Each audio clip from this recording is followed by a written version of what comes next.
What's up, everybody? This is Sunil Nevla here. What's up, everyone? It's ICanSnake. Oh, what happened to Clay? I thought he was gone. I'm not dead! Hello everyone, this is Trainor-Ling, and guess what? I'm still here for one more video. Yeah, that's right. Though, to be fair, I am leaving because I got stuff that I wanted to spend more time in my interests, which, if you want to know more info, I suggest going to the Sue Syndrome review of my speech. Snake here actually asked me if I could stick around for this video, and I thought, why not? So, yeah. Hello everybody, this is Dallas Bacon here. Greetings everyone, this is CC Trainor-Ling. What's going on, guys? It's James the Con Man, and whoa, it's magic! More like strange magic to me from ELO. Alright guys, so you remember when we interviewed Sam Vincent and I tried my Russell voice and it turned out to be him? Yeah. Alright, well, I've been working on my Sunil voice too for some abridged LPS series, and I don't know, I need some opinions on it. Alright, go for it. Okay, here we go. Hello, Peppa. Hello, Vinny. How are you today in the pet shop? Is everybody enjoying playing around while we're waiting for Blythe to show up? Wow. My God. Oh my goodness! She did it again! That was spot on, Sunil.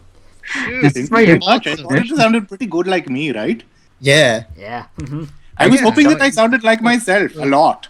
Wait a sec. Wait, Wait a sec. Wait, I'm sorry, but that is not me.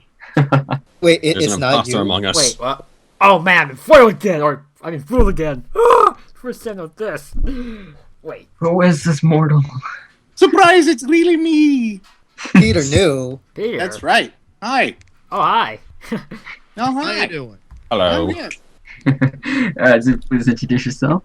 Hello, I'm Peter New, and I play Sunil on Littlest Pet Shop and Big Macintosh on My Little Pony Friendship is Magic, as well as numerous and various other things. Behind the Voice Actors actually just released that you got your 100th credit roll. Yeah, that's true. I was excited about that. That's Wow. pretty cool. Yeah, so you do 100 characters. That's amazing. Yeah. He's moving. And to be honest, I don't think that's a totally complete list that they have there yet either. So Oh, wow. it's just going to keep growing, I think, which is very exciting. I hope you do. Yeah. I hope I do too. Hopefully, when I actually start getting into full-time voice acting, hopefully you and the other people will still be there. That's if I ever get to Vancouver, you know? It's actually funny that you mentioned about those 100 voice roles because my first question is, throughout your career, I noticed that you've done a mix of roles that range from live action to standard voiceover to even English dubbing throughout anime. So out of those three types of acting, is there any one form that you feel more comfortable doing, or do all three just come naturally to you as an actor? It's sort of a double-edged question. It all feels natural to me as an actor. I feel like I can approach any discipline easily enough. But I do have to admit that, in the last few years, it's been mostly voiceover for cartoons with pets and ponies. So in terms of what I'm most comfortable doing, well, right now it's that. But I imagine I would feel really comfortable doing, like a live action if I got cast and I had to go to work every week doing that. So I think, it's just a question of what you're used to at any given time. But as an actor, I think you're constantly moving from thing to thing. And the thing is that, like, the quality, the type of performance that you have to give for pet shop type show versus the type of performance that you have to give for, something that would be maybe like a superhero type of thing. It's different. Like, I did an episode or two of a show called Fantastic Four a few years ago, and the quality of performance on that is different. It's more sort of earnest and straight. Whereas you get to be silly, cartoony, on a show like this. So Yeah. even that is different. There's constant differences. So I don't know. Fair enough. Our second question here is, regarding only your roles in animation voice acting, who was your favorite character that you ever voiced? That's I think that's too hard. That's too hard a question. My very favorite. I'm just going to choose one to talk about right now, but I mean, I'm sure I'm forgetting 10 that I mean, Sunil is definitely a favorite. He's a real blast to play. He's lots and lots of fun. Big Mac is definitely a favorite because I really enjoy that gag. I really enjoy being the sort of one-word pony. Yup. Yep. That's fun times. But But then I also love, like, on Pet Shop, I think in the first or second season, there was a character called Mary Frances, who was a pig. Mary Frances, the pig, like that. Arr. Which was just Yeah. what a great time, you know? Mhm. So it's such a fun gig to be able to just move from voice to voice. So I don't know. It's hard to pick a favorite. Everything is entertaining. Okay. I would like to say, as an Indian myself, your Sunil accent is spot on. So, Oh. I just want to say, how did you perfect Sunil's Indian accent, and what tips could you give others if they want to perfect his voice?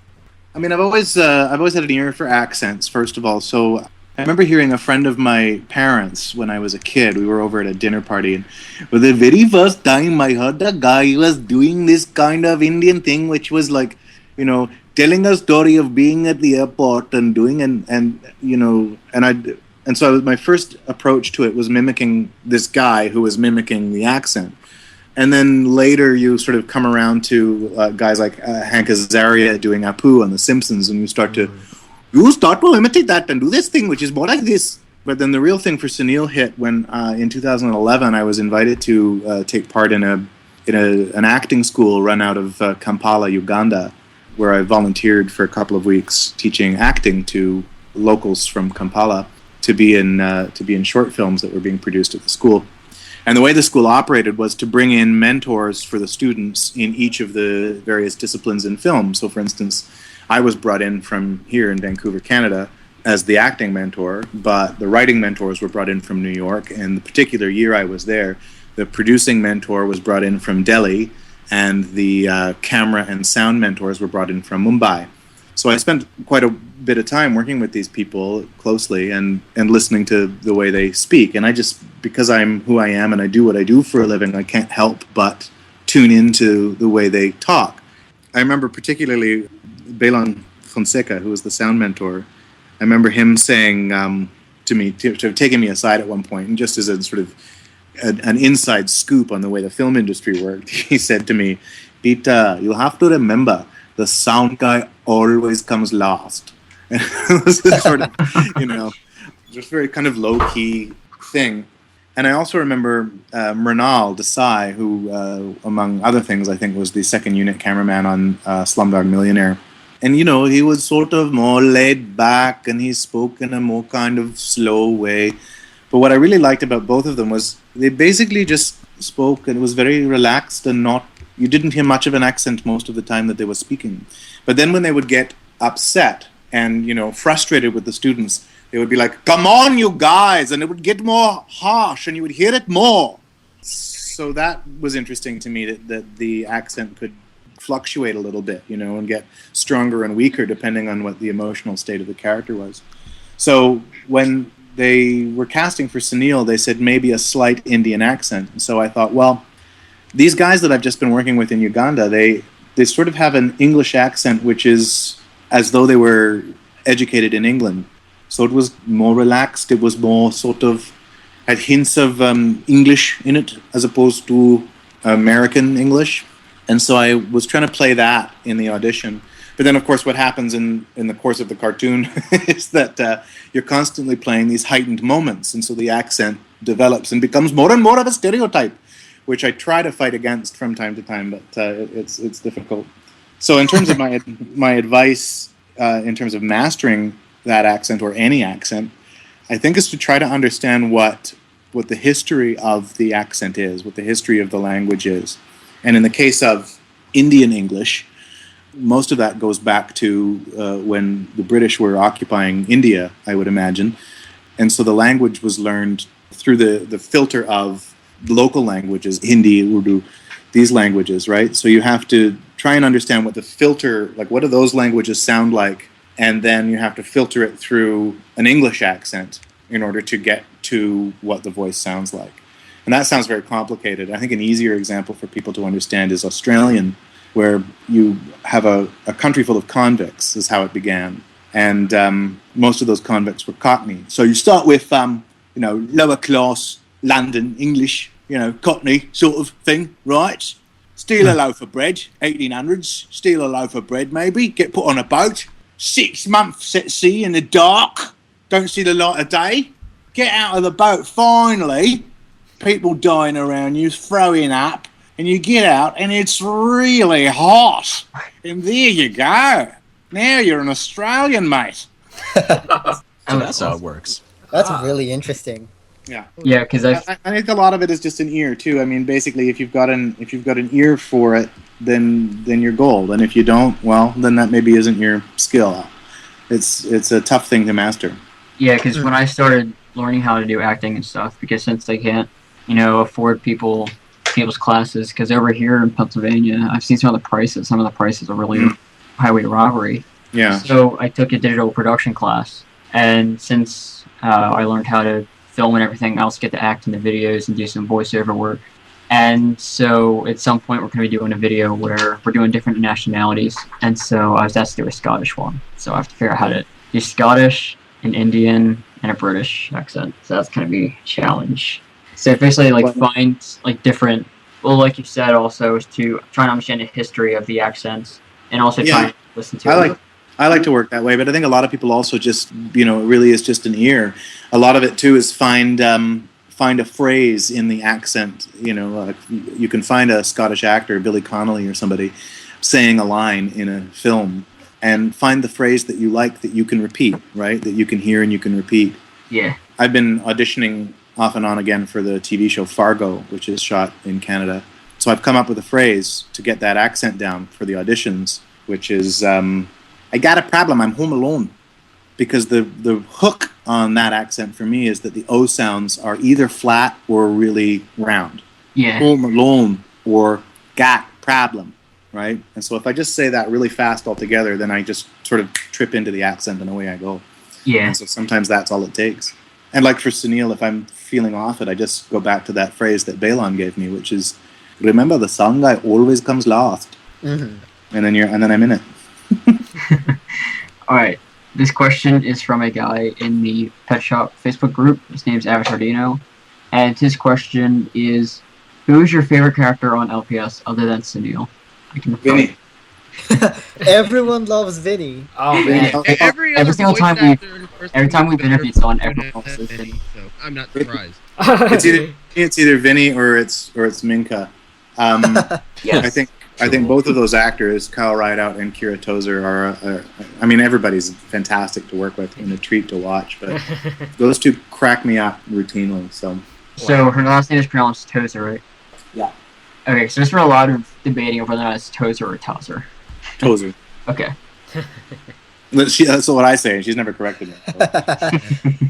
I mean, we've interviewed a lot of other people like Kathy Weslock and Jocelyn Lowen, and they all say they love Vinny. Do you know why that is, that everyone loves Vinny? Everybody's too shy to say they love Sunil. Be honest, they love both. Sunil is the best character on the show. Oh, thank you. Lies. Eh. Anyway, Let's that's be not honest, relevant. they love. It's because Vinny's in a lawsuit. Not sure why, but I think a lot of it is just that Kyle Rideout is, he's a very kind of laid back, cool guy, and then he steps up to the microphone and all this kind of nonsense. I can't even do it. Right? And his deliveries are so off the wall sometimes that it's tough to keep a straight face. yeah, like we saw You're saw a right. video that Ashley Ball posted on Instagram of you and Kyle recording for season 4, even though I don't think she knew she was supposed to do that. But I remember after he finished his line, I remember you were starting to laugh. Yeah. Yeah, because it's always it's unexpected. The way he delivers it is it always, you read the script and you have this idea of how that line is going to come out. And even though I've worked with Kyle for 3 years already, Mm-hmm. I mean, if we were doing a season 4, which I can neither confirm nor deny, I'm sure I would look at lines and have an idea of how I would want them to go or how I would imagine that they would go. And Kyle routinely doesn't do them that way, which is, this is exciting. It's great to work opposite that. If you had a chance to write an episode of LPS, what would you write about?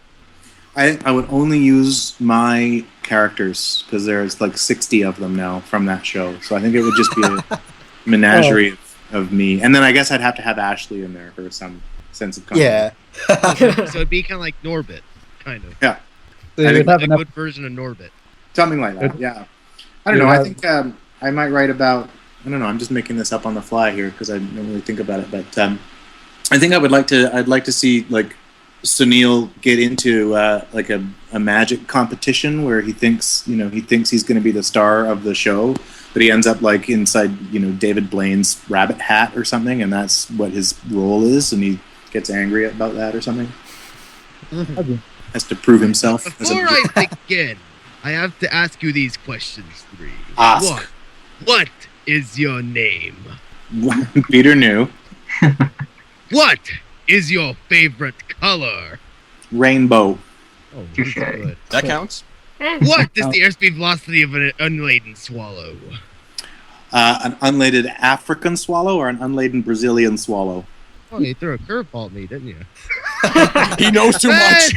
Anyway. I caught your reference. Anyway, on to the actual question I got here.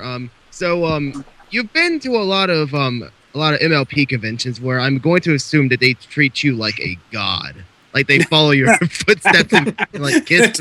It depends on the convention sometimes. But in light of that, I have to ask: are there any experiences that you would deem to be your funniest? Yeah, one of the stories I love to tell is my very first convention, which was BronyCon 2012 at Meadowlands in New Jersey. I was there. Right on. It was a fun con. Lots of good stories. I mean, the fire was I was there for that. but I think one of my favorite moments that I've had in that entire convention's experience is coming out of my room one night in the hotel opposite Meadowlands, and I just come out of my room and press the button for the elevator, and this kid comes around the corner and he's standing there wearing his Rainbow Dash tail and his Ponies t-shirt and a hat and like various other paraphernalia, and he just kind of looks at me and nods, and I look back at him and nod, and I'm 20 years older than him, and I don't have any pony paraphernalia on, and so he's just sort of looking at me like this is some middle-aged conservative guy, and I'm looking at him like right on. But he sort of nods for a second, and then he goes, "You have no idea what's happening here, do you?" And I pulled my VIP badge out of my pocket and went, "You have no idea what's happening here." And he looked at it and went, "VIP. Oh my god. Oh my god." Wow. Awkward. He asked me if I would hug him, and I said yes, I would. So we. Wow, that's nice. Yeah, well, I'm nice. I don't see any reason why I should be. I guess there's a certain kind of professional distance that one needs to maintain, but I don't ultimately feel like I should be saying no to people. I don't like it. Sometimes I get put into a position where I have to, and that sucks for me. But Snake, you're taking me next time. Yeah. Going along from the convention circuit, these conventions bring you to so many different places around the world. Like you were just at Galacon, I think it was last year or 2013, and you're all over the US and Canada and Australia. So, never done one in Canada, actually. Oh, really? Yeah.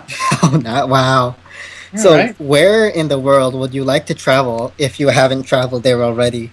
Just in general, or for a convention particularly? Just in general, like for vacation or a convention. Okay, well, I have a fascination with like plate tectonics, and so I've long had this dream of traveling the world, what I call the World Volcanoes Tour.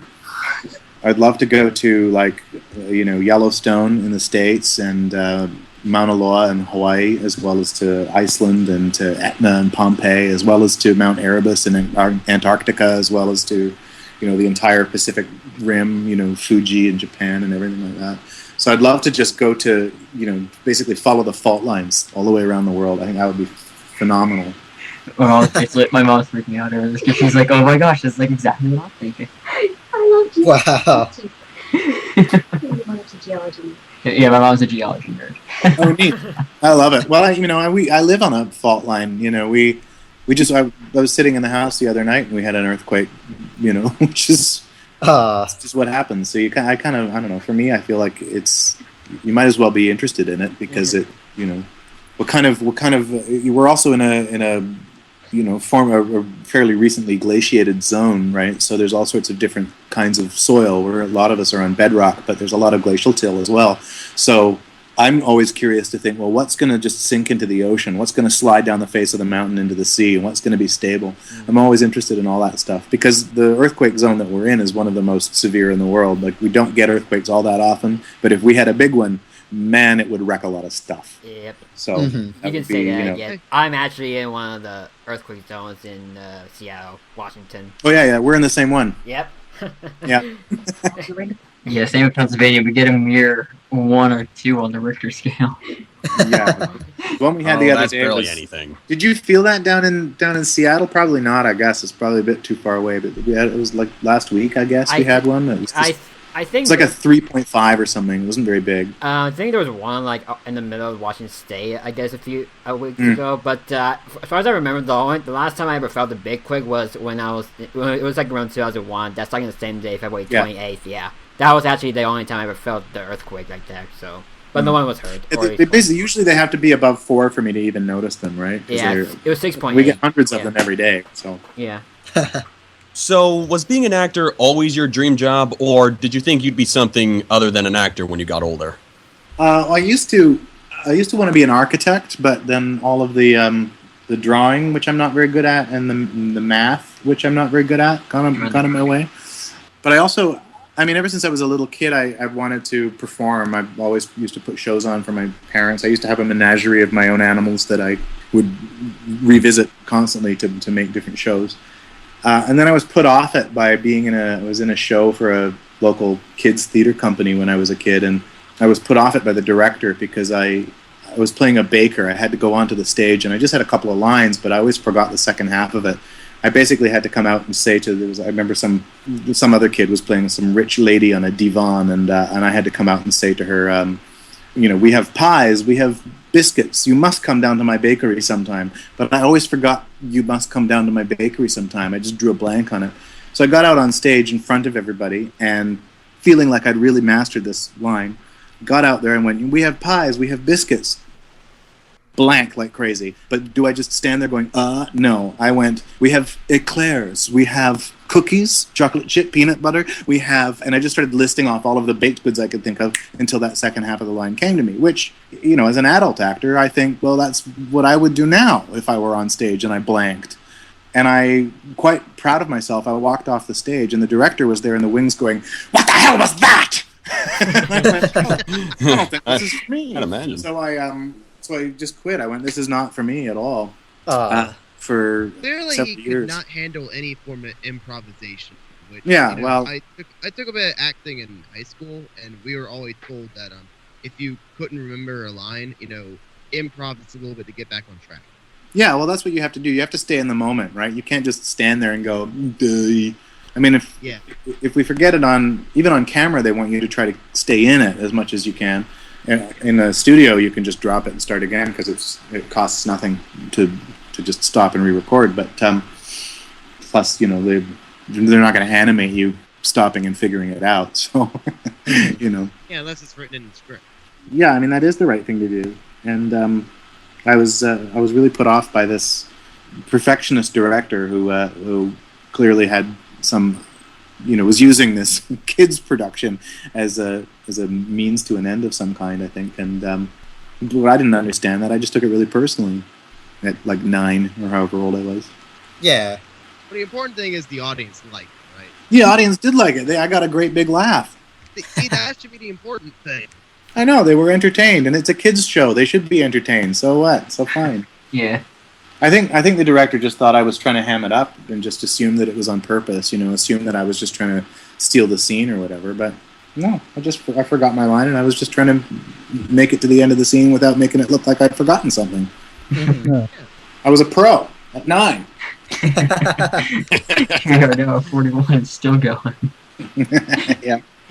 Besides acting, what do you normally do on your spare time? Oh, well, I'm looking forward to getting out in the garden this spring. It's lovely weather here. Bulbs are coming up, so I'm looking forward to getting stuff planted. I noodle on my guitar quite a bit and pretend that I'm a rock star, but that's not a reality for me. I'm a pretty simple guy, really, when it comes down to it. Oh, that's awesome. I like to read and play Candy Crush. Candy Crush. Well, I don't like to play Candy Crush, but I can't stop now, can I? It's addicting, isn't it? It's like an addiction that no one can break. I avoid it as much as possible. So, I think it's pretty much common knowledge here that many people would see you as an inspiration. Well, I hope so. That's very kind of you to say. I mean, I can pretty much say all of us probably do. Am I right, guys? Yeah. Yeah. From So, actor's point yes. of view, yeah. Then I want to turn the tables on you. I want to ask you, who do you find as an inspiration? Well, I mean, originally it would be actors like Mel Blanc, who did the Looney Tunes voices, and the actors from The Simpsons, Azaria and Castellaneta and Harry Shearer. Really, anybody that I really enjoy sketch comedy, which animation is sort of like in a way, because you're one actor adopting many different characters. So for me, it was the original SCTV casts, like John Candy and Eugene Levy and Catherine O'Hara and Rick Moranis, Dave Thomas, and those guys. That was a sort of early inspiration for me. But now that I'm sort of out there and doing it myself, the inspirations are all closer to home. It really is just the people that I'm in the studio with, by and large, or the people that I'm potentially in the studio with. So it's people like LaMarche and Billy West, and then it's people in the cast with me. It's always an inspiration. I think, like we were talking about Kyle Rideout a few minutes ago, it's always an inspiration to see an actor in the room get up and do something surprising and unique. And I'm blessed that on both of these shows that I'm really known for, I have a group of performers who are, there's not a foul note in the bunch. Everybody is fantastic, and it's exciting to watch them work. So the inspiration is there right now. Nice. Cool. Since we started doing interviews with the cast members, I've been keeping a notebook where I've been writing down tips and stuff for my voiceover work as I continue to grow and learn more. I was wondering if you had any advice, not only for me, but for the other people that are watching this that might have their thing about voice acting. Oh, well, yeah, I think my best advice is probably to get out in front of an audience and do, I think, improv or sketch comedy, I think, is a great tool for learning a good voice. Because you're having to make bold, fast choices, and you have to do that a lot of in voiceover work too. And just to get yourself sharp as well, to find a group of people that you can make laugh and who make you laugh, and that you can riff with, I think is always a really good idea. But the key thing that I think a lot of people getting into voice work don't think of really is that it's not voice, it's acting. So you need to act. You need to know how to act. You need to know how to break down a scene. You need to know all this stuff, because you have to do it by instinct half the time. So you need to know it and know it well. Yep. But that's acting. That's not anything to do with your voice. That's any acting. So get in a play, do a class, community theater. It doesn't matter. Get in, get working. Yeah. Okay. Yeah. Next year I'll be trying one out. Cool. Like I And said, the thing I is- did take a few theater classes before, so. The other thing about theater classes to understand is that not every class is for you, and you have to understand the difference between, is this class not for me, or am I not good at this? And it's really easy to be discouraged into thinking that you're not good at it, when in fact it's the class that's not right for you. It's a lot harder to admit that you're not good at it, I think, if the class is right for you and you just don't get it. But I think if you're good at self-study, then I think that this is a good career for you, because you really are the only person that knows what you can do and knows what you're capable of and knows what feels right inside your body. And there are 1,000 different roads, and yours is yours and yours alone. Okay. Well put. Yep. So this question actually comes from Trey Reynolds, and the question here is: there are those who say that voice acting isn't really acting, and have you ever encountered people like that before, and how did you react to that? I think those are people that probably haven't done very much of it. There is that bias sometimes, I think, that, if you're a voice actor, you're not a real actor. It's a substandard way to make a living or something. But it isn't to me. I feel like it's all it's performance of a certain kind, and not everybody can do it. It's a specialized performance, the same as anything else. So I don't know. I just if somebody is like that, I just feel like they're probably jealous or something, and I don't know. I don't let it get to me. Because why? What's the point of that? That's no fun to be bothered by it. Who cares? Mhm. Totally. It's like whatever. Yeah. Well, I mean, it's like anything. I just sort of feel like, well, somebody comes to you and says, well, you're not. This isn't a real interview. Well, yeah, it kind of is actually. Like what? Because it's not Conan O'Brien. Like there's not $1 billion behind it. It doesn't. How is it not a real interview? You know what I mean? Like why are you undercutting what we're doing? It doesn't do anything except give the person doing the undercutting power, which is just bullying. Yeah. Pretty much. So to heck with that. No thanks. Yeah, exactly. With people that will, just act on first, they'll think something and think that's how it is, and then they realize, oh wait, no, it's not. Because when I first started coming out about the whole Brony Pet Shopper thing, and so people will be like, okay, well, it's for little girls, and then I ended up showing them an interview that Julie did, and they explained everything. I explained my reasons behind it, and then that got them to settle down, and it's like, oh, okay. Yeah, well, I can sit there and reference it, and people will be like, "Oh, okay." They won't get it. I think that's one of the challenges of being human, by and large. Though, is I think it's very easy to kind of walk through your life with a certain set of principles or beliefs, and imagine that those are true. But true is often relative, and I think the most courageous thing that a person can do in one's life is to challenge everything that they believe about a thing and come through the other side of it with an open mind. Yeah, that was basically the main drive of when I came out about that whole stuff, because I was like, if it's my life, if they don't, if people don't accept it, then they just don't accept it. If they're my friends, they'll be open-minded and they'll totally be fine with it. And when I told my friends about it, they were all totally fine with it. Yeah. The people that don't know, I explain that I don't know very well, I explain it. So it all turns out well. And I do get the normal, more or less occasional, when people will throw some sort of joke or tease or something. But I'll be like, okay, well, that's your opinion, not mine. And then I just go on, and they realize that they're wrong. Yeah, and the thing is, why is it a show for little girls, except for that's how it's marketed? Exactly. Mm-hmm. I feel like if they were to give it a different name, I feel like people's opinions would change.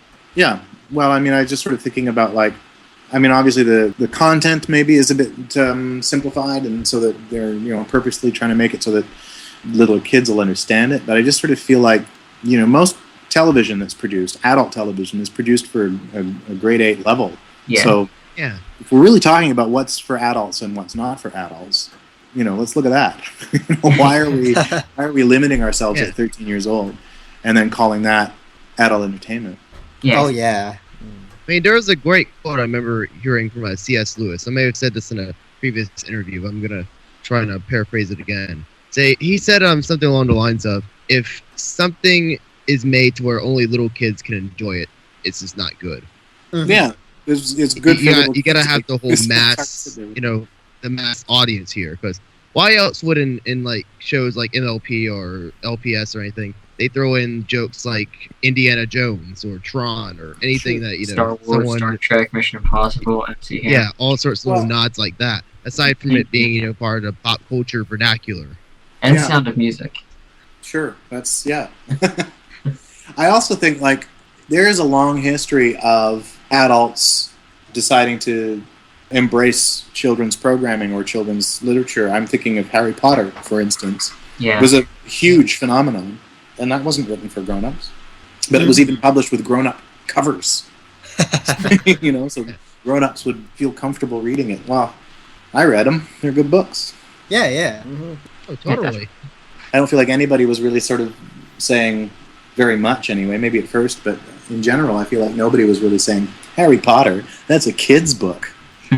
How come you're reading that? I mean, it really is when they have to place a label on something because they don't give it a chance. That's what happens with MLP too, is that everyone just assumes, oh, it's for little girls, and then they slap that label on it, and then you watch it, and it's like, this is actually pretty good.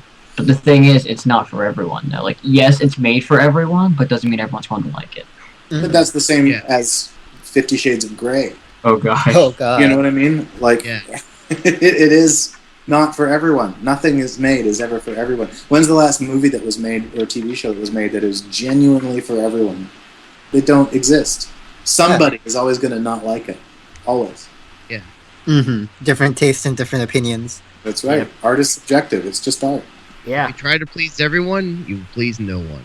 Correct. Mm-hmm. And now my final question is the one that me and Peter talked about before we started the interview, which is the what is the music like for you for either Big Mac or Sunil? I love it. I'm constantly amazed at what Daniel can produce for us to sing, and I think it's brilliant. Really, I've had an opportunity I have my own daughter who's 7 now, but I've watched a lot of children's programming that has terrible music in it, and it's always such a joy to get the songs for our programs because they're for me anyway. I think they're musically interesting. And I like how varied they are as well. It's not just some different version of the same song over and over again.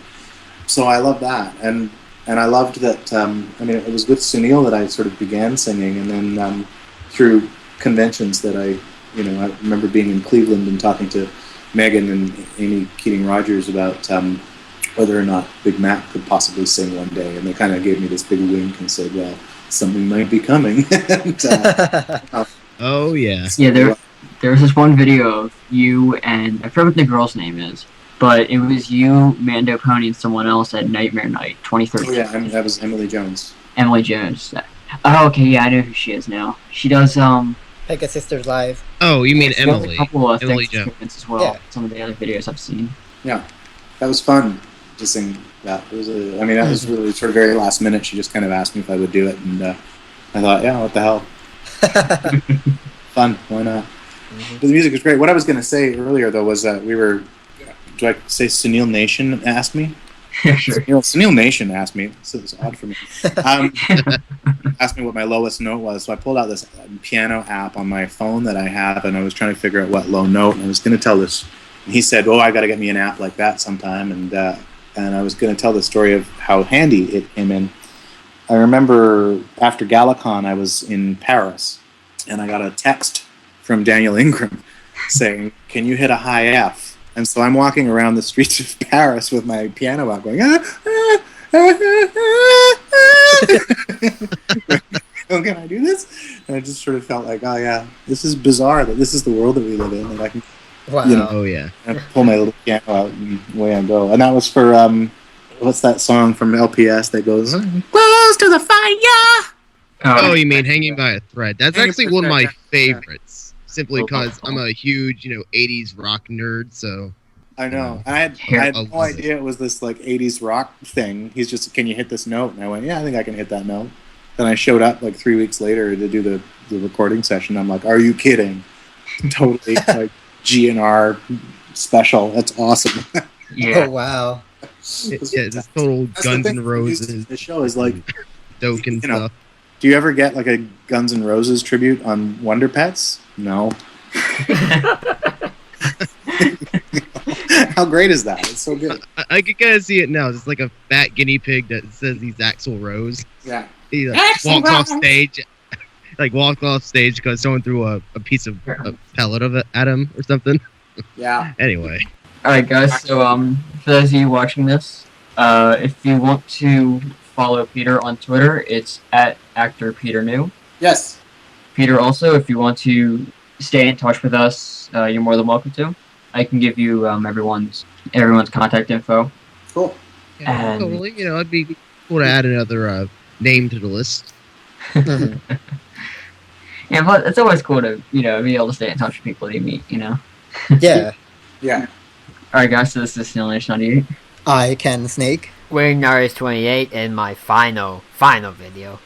Finally. I'm just messing. $10. CC Trainor-Ling. James the Con Man. And my name is Sunil Nevla from the Littlest Pet Shop. And this is League of Petshoppers signing off, and we'll see you guys later. This interview will be up, hopefully, later on In this the next week or week next or so. Yeah, next week or so. Uh-huh. And I love so, that you're telling people in the interview that it's going to be up in a week or so. At the end, Yeah. after they. Hey everybody, thanks for listening. Yeah. We recorded this in the past. Yeah. yeah. Yes. It's a distant past.